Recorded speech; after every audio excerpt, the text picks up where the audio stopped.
강의하기가 조금 쉽지는 않긴 합니다만 그러나 이렇게 다 모이실 수 있는 것이 얼마나 감사한 일인지 모르겠습니다. 그러면서도 기도하는데 마음이 좀 아픈 그런 느낌이 듭니다. 예수님과 동행을 세미나까지 해야 되나 이런 생각이 듭니다. 우리 주님은 이렇게 하는 걸 기뻐하실까? 한편으로는 그러실 거라고 생각이 들면서도 이 자체가 참 탄식이라는 생각이 듭니다. 다 여기 목회자들이고 사역자들이시니까 우리의 가장 큰 관심은 어떻게 하면 목회 잘하나, 어떻게 하면 우리 교회가 성장할까, 그런 관심인데 그 역시 주님의 마음을 매우 아프게 한다고 생각이 듭니다. 우리의 오직 관심은 어떻게 하면 그냥 주님과 동행하나, 주님이 목회하라 하시니까 하는 거지, 목회 잘하는 것이 사실 우리의 온통 관심이 아니어야 하는 것. 우리가 힘들어하는 이유가 바로 목표를 정확하게 두고 있지 않기 때문에 그렇습니다.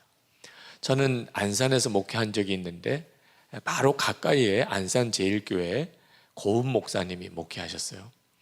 근데 그 고은 목사님을 개인적으로는 친밀하게 교제를 할 시간이 없었습니다만 굉장히 참 존경스럽더라고요. 근데 그 고은 목사님이 젊어서 10년 가까이 폐결핵으로 고생을 하시다가 치유를 받고 목회자가 되신 분이거든요. 근데 교회가 참 부흥되는데 다시 재발이 됐어요, 폐결핵이. 병원에 입원을 해서 폐결핵이니까 장로님들도 면회 오시지 말라, 사모님도 당신도 오지 마라, 혼자서 병실에서 계신데 진짜 안 오더래요.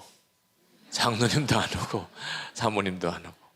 그때서야 마음에 혼자구나 이런 생각이 뼈저리게 들더랍니다. 새벽 2시에 깼는데 정말 아무도 없더래요. 잠이 안 오더랍니다. 당신의 마음도 얼마나 힘드시겠어요. 그래서 그 병상에 무릎을 꿇고 하나님께 기도를 드리셨답니다. 하나님, 저 이제 어떡합니까? 저 아무것도 못합니다 이제. 근데 그때 참 놀랍게도 하나님의 음성을 들으셨대요.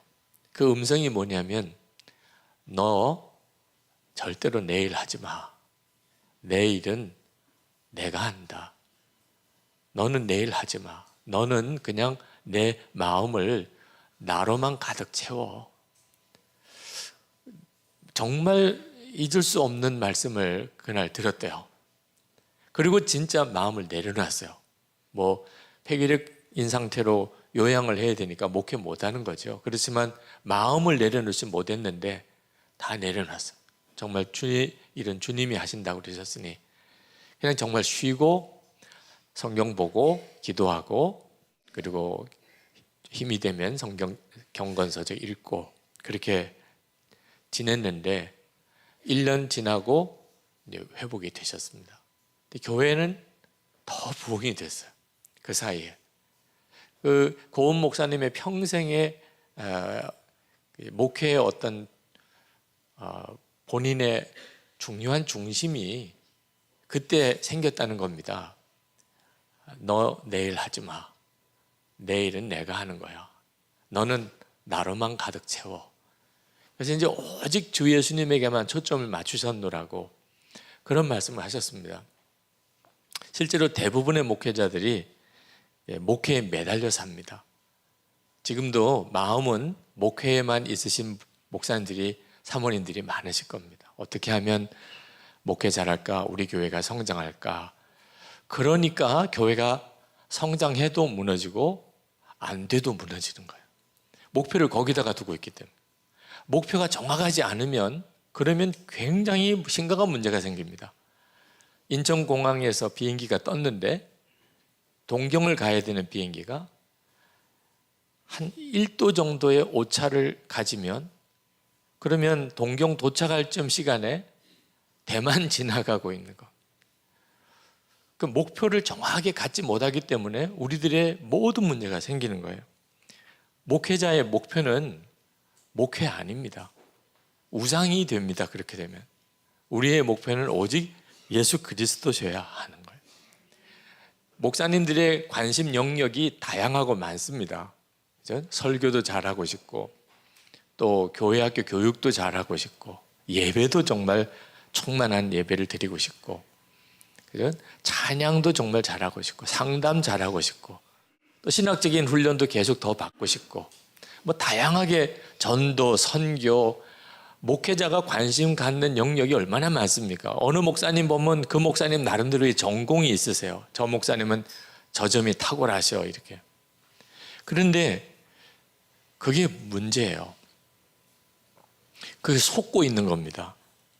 만약에 한 30대 목회자에게 설교에 대해서, 전도에 대해서, 선교에 대해서, 뭐 교회 교육에 대해서 너 이거 목표를 삼고 한번 열심히 해보라, 말 통해요. 그렇구나. 그 분야에 대해서는 내가 좀 탁월한 전문가가 돼야 되겠구나. 그런데 70 은퇴하시는 때 되면은 무슨 말 할 거예요? 설교는 탁월하게 되셨어요. 전도 뭐 대단한 분이에요.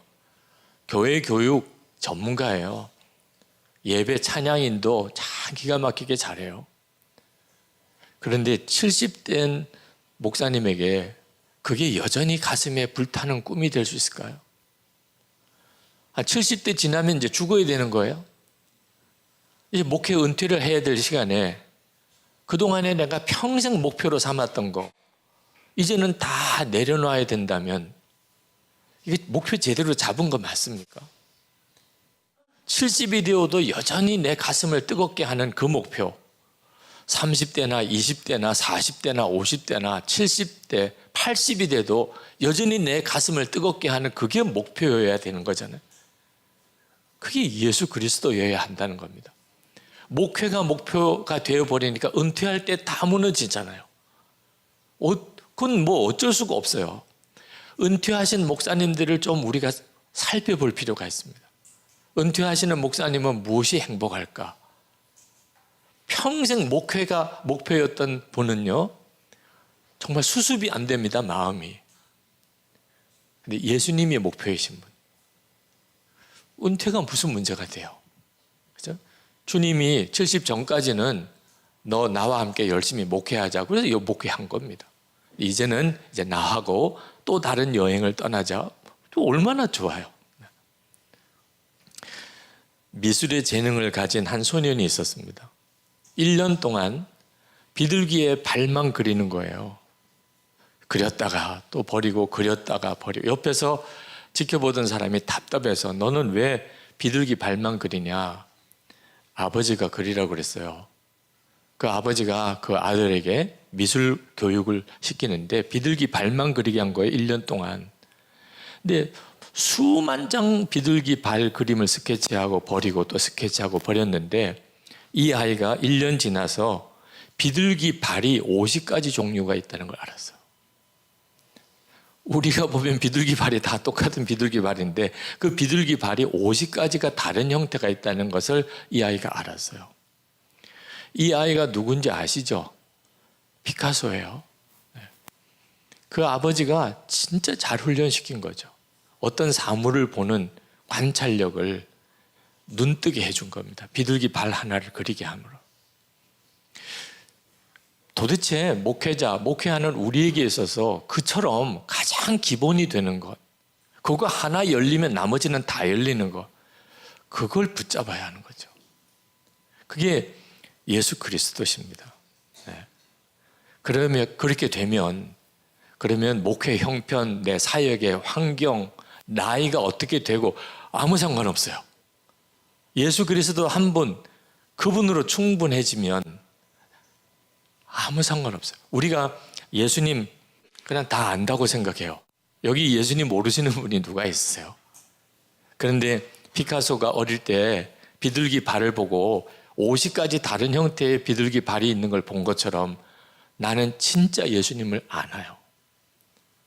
내가 아는 예수님은 그냥 멀리서 보는 희미한 대상일 뿐 아닌가요? 너무 막연하지 않나요, 혹시? 주님과 온전히 동행하는 삶을 살아보니까 다르더라고요. 예수님은 내가 10대 때 알던 그분, 20대 때 알던 분, 50대 때 알던 분, 60대 때 알던 분, 지금 60이 지나서 지금 아는 주님이 너무너무 달라요. 똑같지 않습니다. 그러니까 내가 주님을 얼마만큼 아느냐에 따라서 그 사역과 목회가 달라지는 겁니다. 한국교회 복음주의자들이 구원의 반쪽만 가르쳤다고 홍정일 목사님이 탄식을 하시는 인터뷰를 봤습니다. 정말 탄식을 하시더라고요. 복음이 뭐냐? 복음은 새 생명을 얻은 거 아니냐? 죄로 인해 죽었던 우리가 예수님의 새 생명을 얻어서 새 생명으로 사는 거 아니냐? 그런데 한국교회는 그동안에 새 생명조차 지식으로 가르친, 새 생명이라는 말은 그게 사라져야 새 생명인 거잖아요. 생명, 삶, 다 똑같이 영어로는 life인데 우리 한국 교회에서는 새 생명과 삶은 이상하게 구분이 되더라는, 그건 전적으로 목회자들의 책임이라는 겁니다. 목회자들이 새 생명을 지식으로만 가르치고 실제로 그것을 살아내는 것에 대해서는 전혀 가르치지 않았다고 그렇게 탄식을 하시더라고요. 달라스 윌라드가 그런 말을 했어요. 현대교회의 가장 무서운 이단은 가르쳐 지키라고 했는데 가르치기는 하는데 지키는 것을 빼버린 것이라. 초대교회 이단들은 없는 걸 갖다 붙이는 게 이단이고 현대교회는 있는 걸 빼버린 거라는. 목회자들부터 먼저 가르치기는 잘해. 가르치기는 말은 옳아요. 성경이에요. 문제는 목회자들 스스로가 그대로 살아야 된다는 의식이 없다. 그게 달라스 윌라드가 말한 현대교회의 가장 무서운 이단이라고 그랬습니다. 근데 이 가르쳐 지키는 것의 가장 중요한 핵심이 뭐죠? 예수 그리스도와 동행하는 삶인 겁니다. 예수님이 어떤 분이신지, 그분이 어디 계신지만 가르쳐서 될 문제가 아닌 거예요.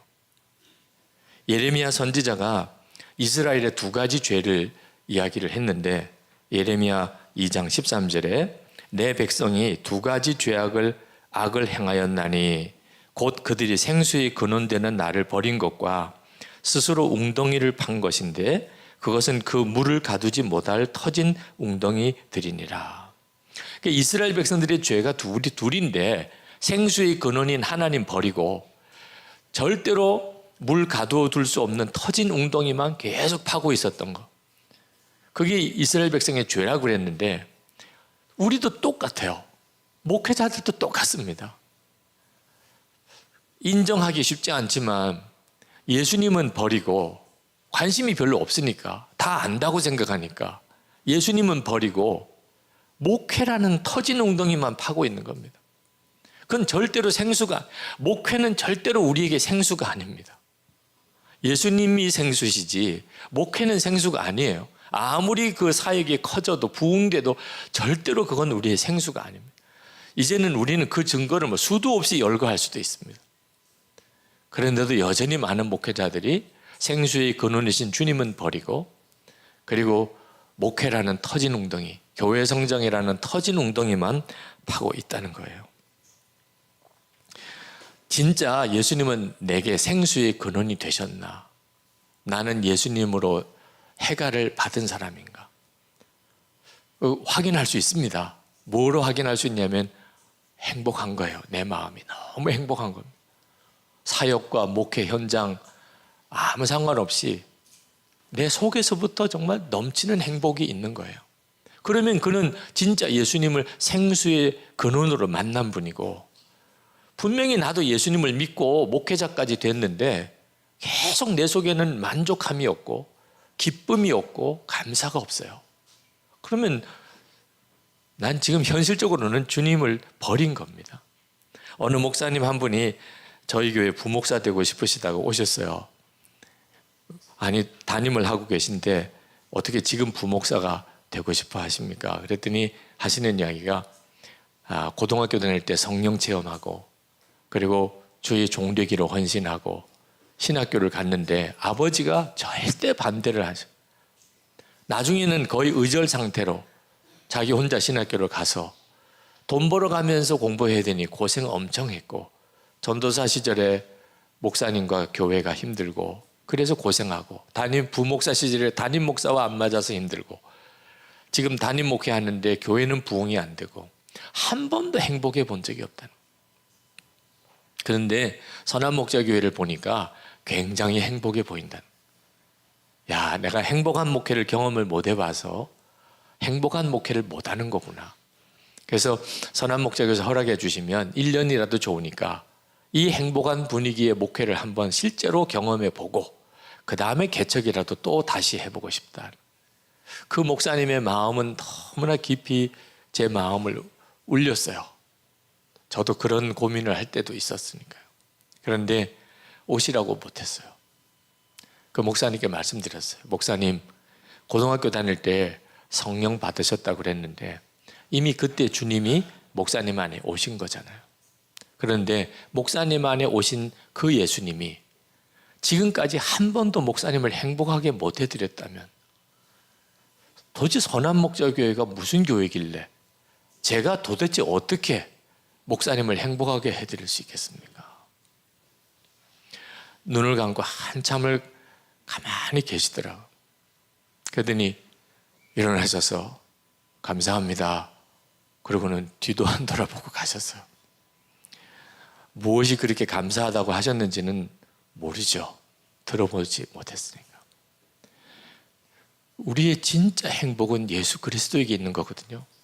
다 우리가 그 주님을 모셨고 그리고 그 주님이 나를 이렇게 사역을 하게 하고 있는 거거든요. 그런데 행복하지 않는 거예요. 예수님으로 인해서 만족이 안 되는 겁니다. 이 문제를 해결하지 않고 그 어떤 것으로도 우리 문제 해결 안 됩니다. 애를 쓰고 목회를 하는데 사역에 열매가 없고 기쁨이 없다면 그러면 목회 현장에 문제가 있는 게 아닙니다.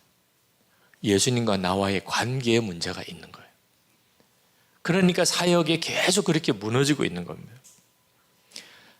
주님께서는 계속 물으세요. 저는 목회 힘듭니다. 왜 이렇게 어려운가요? 주님은 계속 한 가지만 물으세요. 내 안에 있는 이는 누구냐? 그걸 들으실 수 있어야 돼요. 지금 내 안에 있는 이가 누구냐? 우리는 정답 찾기의 선수입니다. 워낙 어릴 때부터 한국식 교육이 정답 찾는 데만 몰두하니까 우리는 다 대답하죠. 예수 그리스도십니다. 내 안에 있는 이가 누구냐? 예수 그리스도십니다. 대답은 잘해요. 근데 실제로는 아니에요. 목회자들끼리 이렇게 여기 다 목회자들 사모님들 모이셨는데 이렇게 모여서 무슨 대화를 나누면 주제가 예수님 되기가 어렵습니다. 내 안에 계신 분이 예수님이고 그분이 내 주님이시라면 잘 이건 설명하기가 어려워요. 우리의 온통 관심이 주님이어야 하는데 목회자들끼리 모인 자리에서도 예수님이 주인 되시기가 참 어렵습니다. 목회하면서 정말 두려운 건요, 목회가 안 되는 게 아닙니다. 설교 못하는 것도 아니에요. 진짜 두려운 것은 오히려 주님과 교제가 깊어지지 않았는데도 기도 생활, 말씀 생활, 주님과 동행하는 삶이 깊어지지 않았는데도 얼마든지 은혜롭게 보인다는 거예요. 예배를 인도해도 설교를 해도 은혜 받았다고 그러고 상담을 해도 은혜 받았다고 그러고 본인 자신은 내면에 주님과의 관계가 철저하게 무너졌는데도 얼마든지 겉으로는 그렇게 될 수 있다는 거. 교회 성장도 그럴 수 있다는 거. 이게 진짜 무서운 거예요. 그러면 그 영혼은 정말 길이 없는 겁니다. 차라리 안 되는 게 차라리 나아요. 그러니까라도 주님께 이렇게 나가서 주여 살려주세요 이렇게라도 해서 주님과 관계가 열리는 거죠. 목회가 잘 되고 있으면 오히려 더 심각한 문제가 생기는 겁니다. 존 비비어가 Good or God이라고 하는 책, 무엇이 선인가, 우리 한국의 번역은 무엇이 선인가 이렇게 번역을 했던데 그 책 속에서 그가 1980년대 미국 최대 TV 설교가 그가 간음죄와 그리고 사기죄로 감옥에 들어간 분, 그분을 교도소에 면담 갔던 이야기를 하셨어요. 면담을 와달라는 요청이 왔어요. 그 존 비비어의 책을 읽고 교도소에서 가보고 싶었대요. 그 사람 꼭 만나고 싶었대. 그렇지 않아도 만나고 싶었는데 연락이 왔으니까 간 거예요. 가서 이런저런 이야기를 이렇게 나누다가 진짜 질문하고 싶은 걸 질문했어요. 목사님, 언제부터 도대체 예수님과의 사랑에서 멀어지셨나요? 그걸 정말 알고 싶었어요. 그렇게 사역을 놀라웠게 하던 그 목사님들이 왜 무너지냐면, 도대체 무슨 문제 때문에 예수님과의 관계가 틀어지기 시작했는지를 알고 싶었어요. 언제부터 예수님과의 사랑이 멀어지기 시작했나요? 그랬더니 그분이 하는 대답이 의외예요. 저는 한 번도 예수님을 사랑하지 않은 적 없습니다. 너무 충격을 받았어요. 어떻게 이렇게 말할 수 있냐? 지금 목사님은 간음죄를 짓고 그리고 사기죄로 지금 감옥에 들어와 있는 겁니다. 그런데 어떻게 예수님의 사랑 한 번도 그래 잊어본 적이 없다니, 이게 무슨 말입니까? 그때 그분이 하는 이야기가, 저는 지금까지 한 번도 내가 예수님을 사랑한다는 고백 안 한 적이 없어요. 그러나 예수님을 두려워해 본 적도 없습니다. 그 말이 존 비베어 목사님에게 엄청난 충격이 됐대요. 이게 가능한 일인가? 예수님을 사랑한다고 하고 예수님을 두려워하지 않을 수 있나? 뭔가가 확 깨달아지더래요. 그러면서 그분이 하는 이야기가, 나만 아닙니다. 나와 같은 목회자와 교인들 대부분입니다. 예수님을 사랑하지만 예수님을 두려워하진 않아요. 여러분, 이게 가능합니까? 어떻게 이게 가능하죠? 우리도 예수님을 사랑하죠. 생각도 그렇습니다. 나는 예수님을 사랑해. 주님이 얼마나 좋은 분이고 얼마나 감사해요. 근데 예수님이 두렵지 않아요.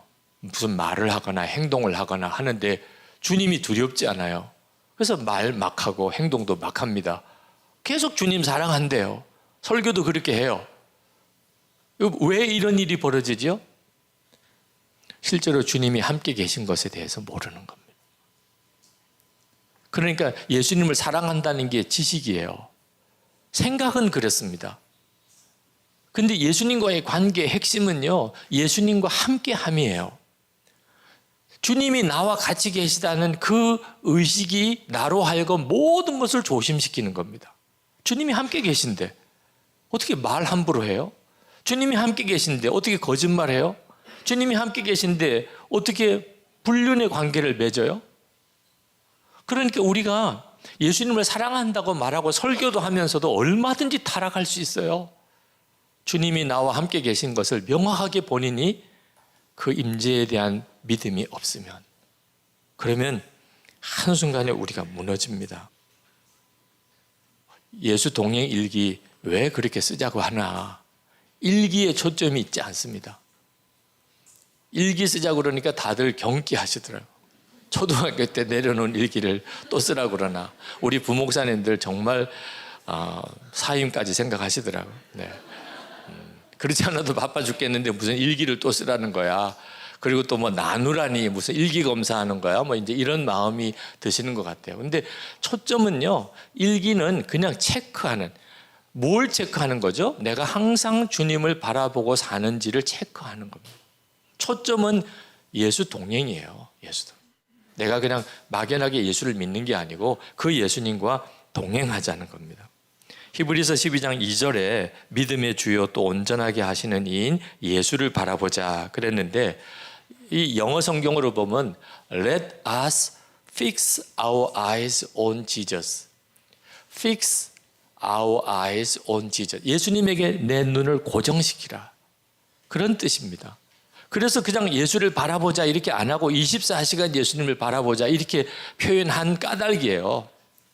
이것 때문에 또 막 페이스북에 막 비난하는 글도 많이 들었어요. 말도 안 돼. 어떻게 24시간 예수님 바라보러 하는 거야? 예수님 스토커야? 뭐 예수님이 좋아하겠어 그러면? 뭐 이제 이런 댓글 다니시는 분들이 계셨어요. 사랑의 관계를 진짜 이해를 못 하시니까 그렇게 표현하시는 것 같더라고요. 예수님과 정말 온전히 동행하는 삶을 매일 체크해 보는 것이 제가 주님과 동행하는 것에 가장 효과적이고 놀라운 방법이더라고요. 저는 고등학교 다닐 때 예수님이 제 안에 계시다는 설교를 처음 들었는데 그때 믿지 못했어요.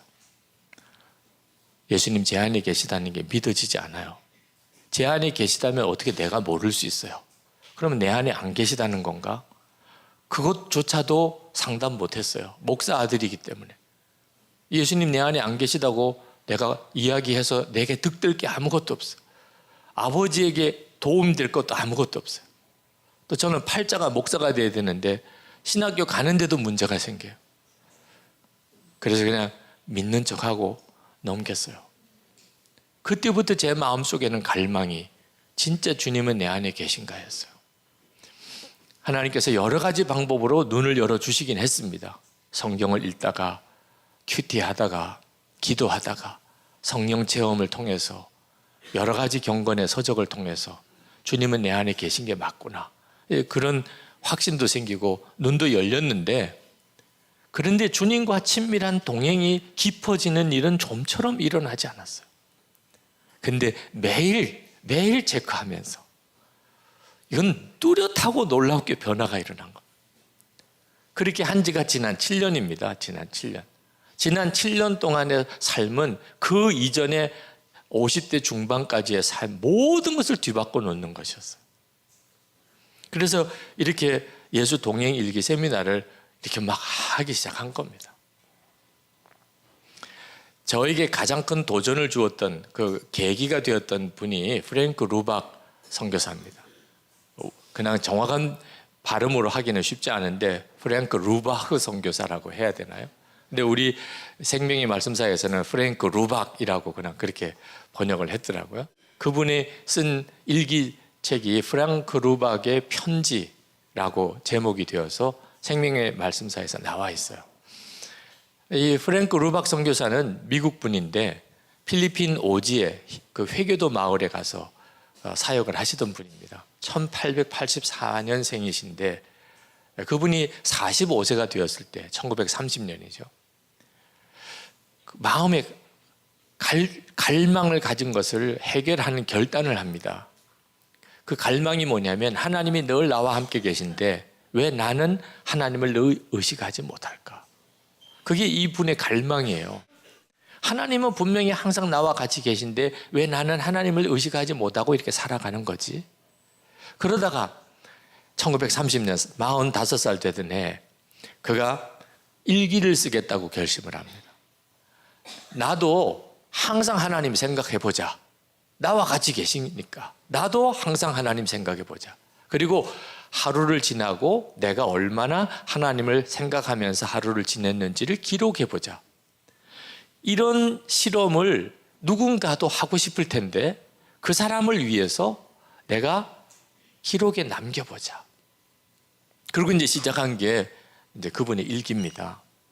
그게 일기책으로 이렇게 나와 있어요. 프랭크 루박의 편지라고 해서. 사실 편지가 아니고 일기인데 일기책이 그렇게 책으로 나와 있습니다. 그 책을 처음에 제가 프랭크 루박 선교사에 대해서 듣고 그분의 그 일기책을 알고 싶어서 쭉 검색해 보니까 없더라고요.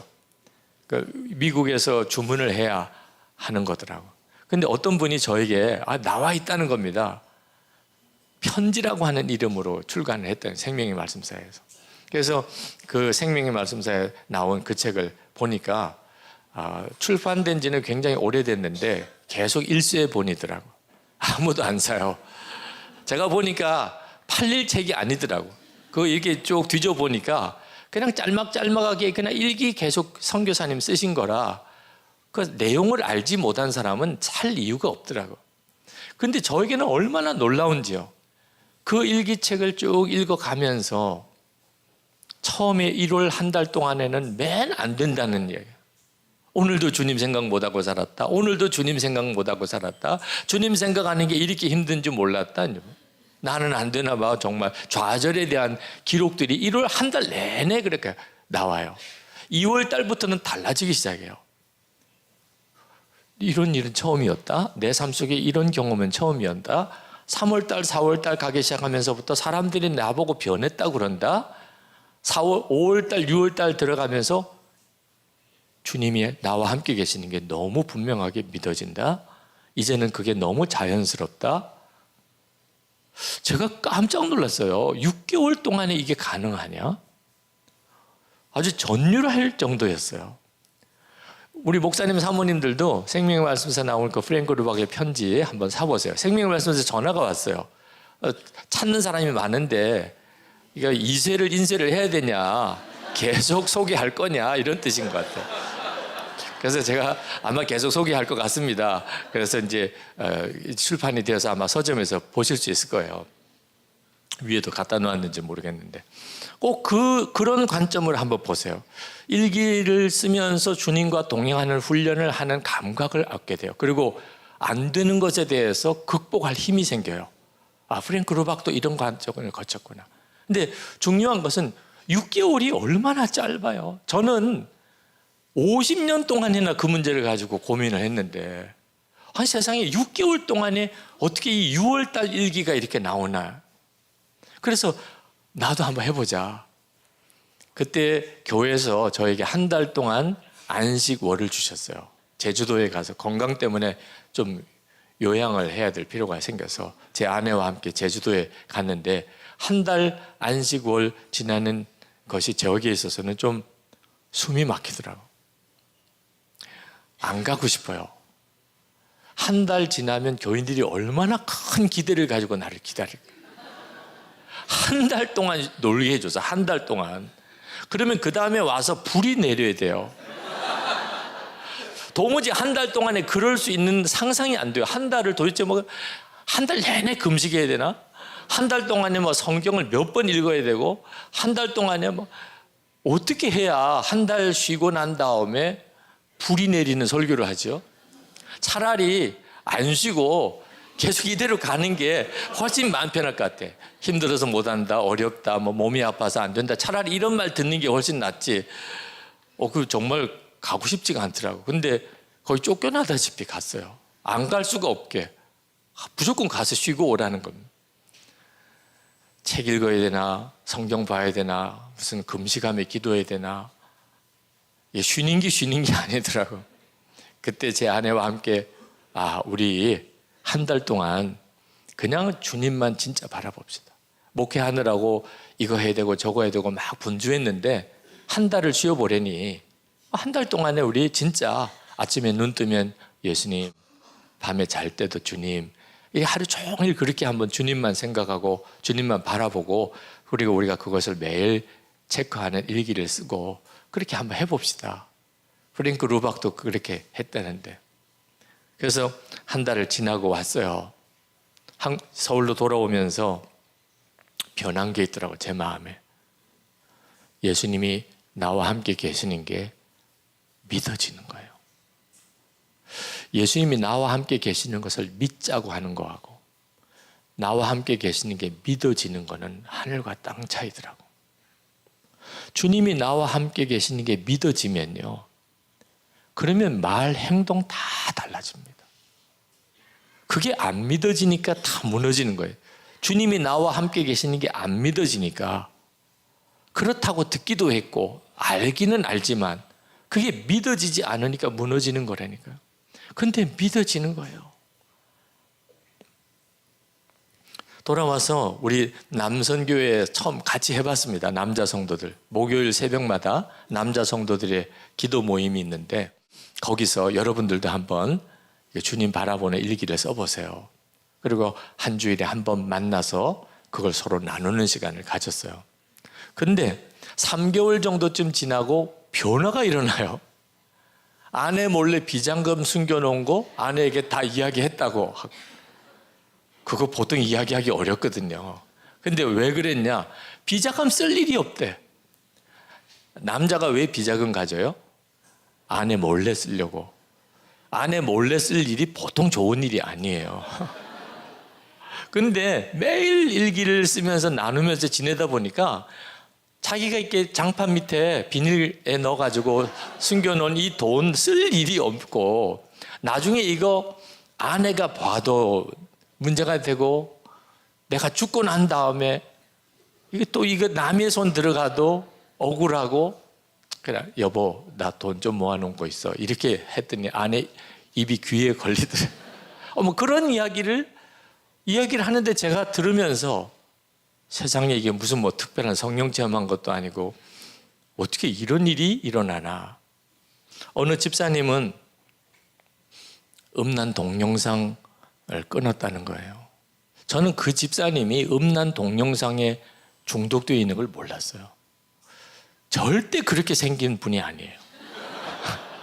음란 동영상에 사로잡히는 사람은 어떤 사람일 거라는 어떤 선입관이 있잖아요. 네. 근데 절대로 그 집사님은 그런 분 아니에요. 정말 경건하고 착하고 진실하신 분. 근데 어떻게 해요? 그 고등학교 다닐 때 음란물에 딱 이제 보고 난 다음에 음란 중독에 이렇게 자기가 들어서 아내 몰래 혼자서 그렇게 음란물을 보았는데 해결이 안 되더래요. 금식도 해보고 기도원에도 가보고 안 되더래요. 저는 그 집사님이 이따금 이렇게 성령 집회 때나 새벽 기도 때 막 울면서 기도하는 걸 이렇게 보았는데 우리 민족 복음화를 위해서 기도하는 줄 알았어요. 그렇게 착하고 진실하게 생긴 분이 울면서 기도할 이유가 그거밖에 더 있겠어요? 근데 그 집사님은 음란물에 극복이 안 되는 거예요. 그런데 그게 벌써 한 달째 자기가 음란 영상을 안 보고 있다는 거예요. 도대체 이게 뭐지요? 어떻게 이런 일이 벌어지나 참 놀랍더라고요. 그러니까 주님이 나와 함께 계시는 것에서 눈이 뜨인 것과 안 뜨인 것은 엄청난 차이가 있어요. 그렇게 우리가 성도들에게 가르치고 싶은 삶을 살아내는 것, 예수님의 생명으로 살아내는 삶을 어떻게 설교 이상으로 뭘 어떻게 더해 하죠? 되더라고요. 그게 정말 놀라웠어요. 24시간 주님을 바라보면서 사람 변한다.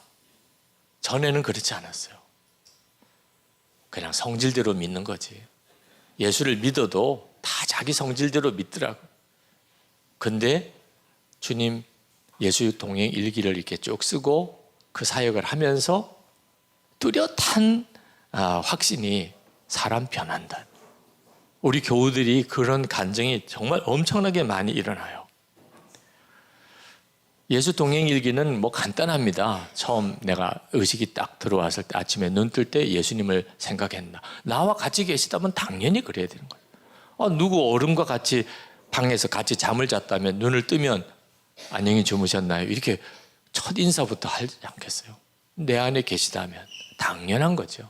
근데 그렇게 밥을 먹을 때 누구랑 만났을 때 내가 오늘 뭐 사역을 할 때 내가 늘 주님을 바라보고 있었나 그걸 체크하는 겁니다. 근데 그렇게 체크하면서 굉장히 많은 변화들이 일어나요. 그걸 이제 인터넷에서 이제 나눔 방을 만들어서 서로 지켜주는 거예요. 계속 주님을 바라보게끔 서로 지켜주는 역할을 하는 겁니다. 근데 참 놀랍게도 그전에는 브라질에 있는 선교사님, 중국에 있는 선교사님 1년에 한 번 만나기도 쉽지 않아요. 어떻게 지내셨나요? 어려움은 없으신가요? 뭐 무슨 이야기를 다 하겠어요. 그러니까 늘 기도해 주셔서 잘 지냈습니다. 무슨 사연인지도 알 수도 없고 그냥 기도해서 잘 지내셨대. 그분들은 얼마나 외롭겠어요. 선교사님의 가장 큰 고통이 혼자라는 느낌이에요.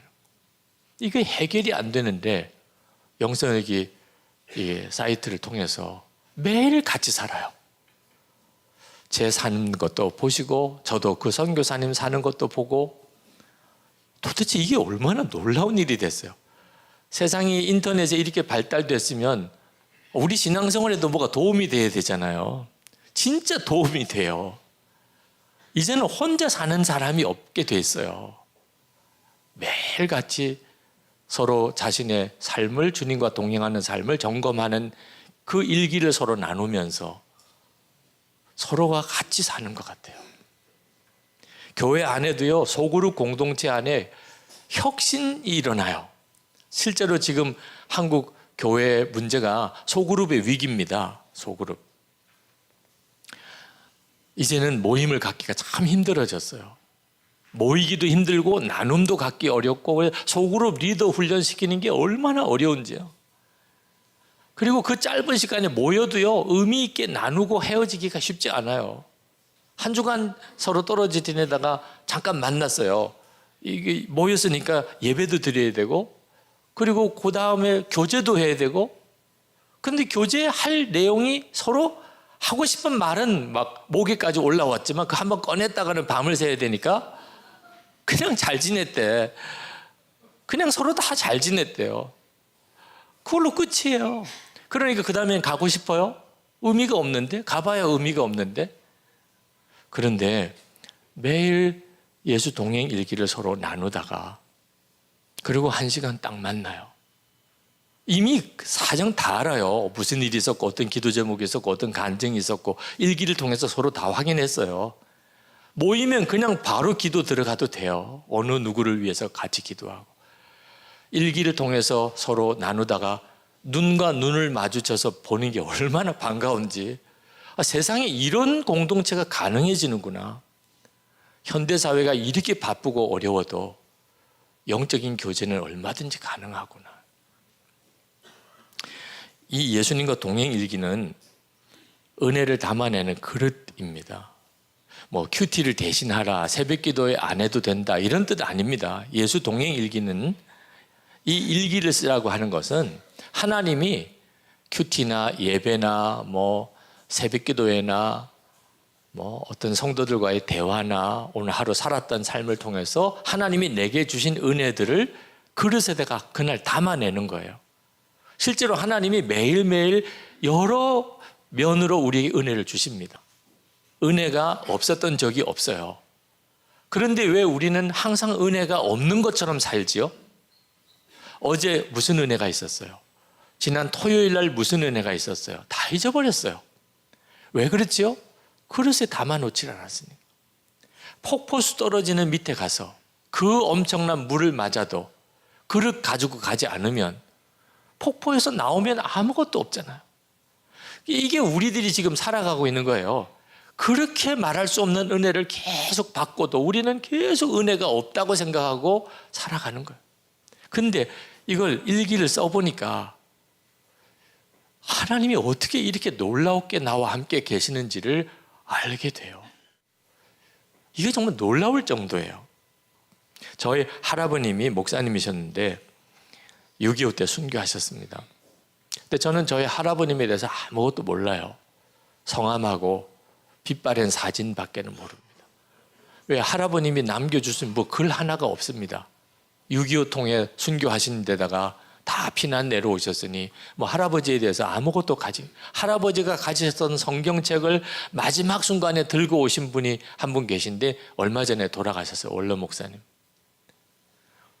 만약에 저희 할아버님이 당신이 은혜 받으셨고 저희 집안의 첫 목사님이신데 왜 목사가 되셨고 목회하면서 어떤 어려움과 어떤 은혜를 경험하셨는지를 기록에 놓으셨다면 저는 성경 다음으로 중요한 책일 거예요. 아마 저에게 엄청난 도움이 됐을 겁니다. 그런데 할아버님이 은혜를 받으셨으니까 그분이 한학자시다가 목사가 되신 거거든요. 그런데 저는 아무것도 몰라요. 아니, 할아버지와 손자 사이인데 할아버지가 받은 은혜, 손자는 아무것도 몰라요. 왜 그렇지요? 기록을 안 하니까. 똑같은 일이 벌어집니다. 저와 제 손자 사이에 지금 제가 받은 은혜 전해질까요? 몰라요. 그냥 우리 할아버지 목사였어. 이거 외에는 몰라요. 근데 일기를 쓰기 시작하면서부터 이건 정말 100대가 내려가도 내가 받은 은혜는 그대로 전해져요. 이거 진짜 황홀한 일 아닙니까?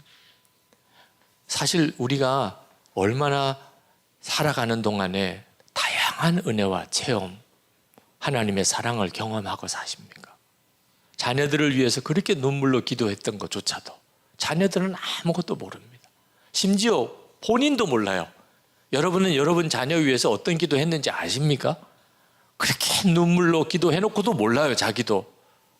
그러니까 응답이 됐는지도 몰라요. 그런데 우리 아이들이 아빠와 엄마의 일기를 돌아가시고 난 다음에 쭉 읽어보니까 나를 위해 이렇게 기도하셨었네. 아, 그때 나를 위해서 이렇게 은혜를 받으신 거네. 그게 자녀들에게 어떤 영향을 미칠까요? 그러니 은혜를 받고도 그릇에 담아내지 않는 것은 어떻게 보면 죄입니다. 우리 자신에게도 손해고 말할 수 없는 손해고, 우리는 은혜만 받은 게 아니고 물려줘야 되잖아요. 그러니까 성경에 기록된 것 외에도 우리가 어거스틴 통해서 은혜를 받잖아요. 존 웨슬레, 조나단 에드워드, 데이비드 브랜넛, 스텔리 존스, 조지 팍스, 잔느 귀용, 체인버스, 아펜셀러, 헨리 마틴, 짐 엘리엇, 허슨 테일러, 윌버포스, 조지 휘필드. 우리가 그 사람들을 통해서 받은 은혜가 전부 그분들이 일기를 써놨기 때문에, 예수님과 동행 일기를 이렇게 성도들과 나누게 해보니까 처음에는 좀 걸림돌이 있어요. 이번 세미나 때 그 문제에 대한 터치도 하겠습니다. 이게 일기를 나누는 것에 대한 처음에 장벽이, 마음의 장벽이 있습니다. 그런데 그러면서도 이렇게 하게 된 것은 이 영적인 끈이 되는 거예요. 다 따로따로 신앙생활을 하니까 다 무너지는 겁니다. 근데 이제 끈을 서로 연결시키기 시작하니까 이제 내가 내 내면으로 주님과 교제하는 것을 다른 성도와 같이 이제 연결시켜요. 그러니까 서로가 무너지지 않게 지탱해 줍니다. 이건 정말 반드시 해야 합니다. 많은 목회자들이 목회보다도 주님을 바라보라고 그렇게 강조를 해도 막연하게 생각하세요. 목회는 당장 현실이고 주님은 너무 막연한 대상이라고 그렇게 생각하시는 것 같아요. 그 말은 뒤집어 무슨 이야기이냐면 주님과의 교제가 거의 훈련 안 됐다는 뜻입니다. 그러니까 당장 눈앞에 있는 목회만 일인 거지 주님은 나에게 너무 막연한 겁니다. 이걸 언제까지 이렇게 가시겠어요? 24시간 주님 바라보면서 어떻게 일반적인 생활을 할 수 있느냐 그러시는데, 어떤 분이 그러시더라고요. 질문이 나왔어요. 목사님, 24시간 주님 바라보라 그러니까 목사님에게 집중이 안 되고, 목사님 강의에 집중하려니까 주님이 바라봐지지 않습니다. 이런 딜레마는 어떻게 해결하나요? 이런 질문도 나왔어요. 주님 생각하려니까 목사님께 집중이 안 되고, 목사님께 집중하자니까 주님 생각을 못 하겠고, 뭐 이런 이야기를 하시더라고요. 지금 이 자리에 제 아내가 와 있습니다. 저는 제 아내를 눈으로 보지 않아도 지금 이 강의실에 저와 같이 있다는 것을 느껴요. 만약에 아내가 지금 이 자리에 없다면 또 제가 느끼겠죠. 저 혼자 와 있고 아내는 이 자리에 없다. 여러분 같으면 별일 아닌 것 같아도 저에게 있어서는 그건 굉장히 다른 거예요. 아내가 있다, 아내가 없다. 아니, 부부 사이에 이렇게 배우자가 그 자리에 있고 없고도 그렇게 느껴지잖아요. 그 꼭 바라봐야만 압니까?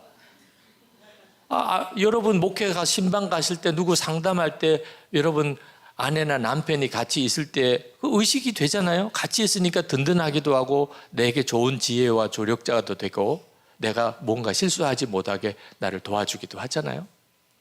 어떻게 예수님을 24시간 바라보는 게 그렇게 어렵다고들 합니까? 그게 우리에게 주신 하나님의 축복인데, 주님을 늘 의식하면서 상담도 하고, 주님을 의식하면서 설교도 하고, 주님을 의식하면서 버스 정류장까지 걸어도 가고, 얼마든지 우리 삶을 주님 동행하며 살 수 있습니다. 그 하용조 목사님이 쓰신 이 일기책 나의 하루, 서점에도 있는 모양인데요. 이 책입니다.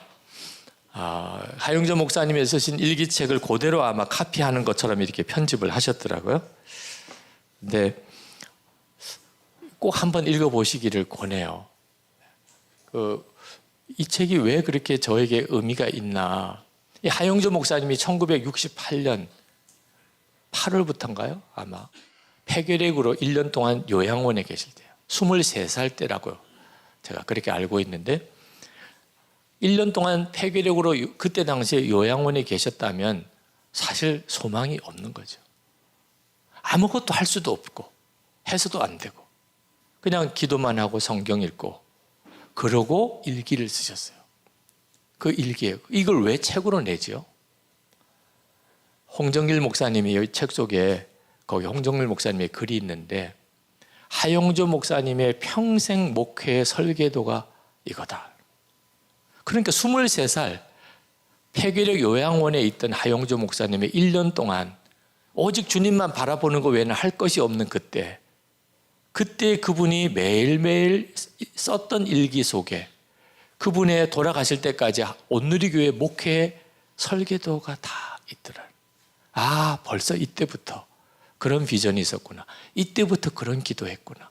이때부터 그래서 그 목사님이 이렇게 목회를 하신 거구나. 이게 얼마나 놀라워요. 그럴 수밖에 없는 것이 우리는 주님을 바라보는 것이 항상 지금 나를 바라보는 것밖에는 생각을 안 하지만 주님은 우리를 보실 때 우리의 지금과 과거와 미래를 다 함께 다 보시지 않겠어요? 그러니까 우리가 주님을 계속 바라보면서 주님이 주시는 생각, 주님이 주시는 은혜를 기록한다는 것은 그 속에 나의 미래도 들어있는 겁니다. 그럴 수밖에 없는 거예요. 그러니 매일 주님과 동행하면서 일기를 쓰는 것이 얼마나 놀라운 일입니까? 오늘 여러분들과 함께 이렇게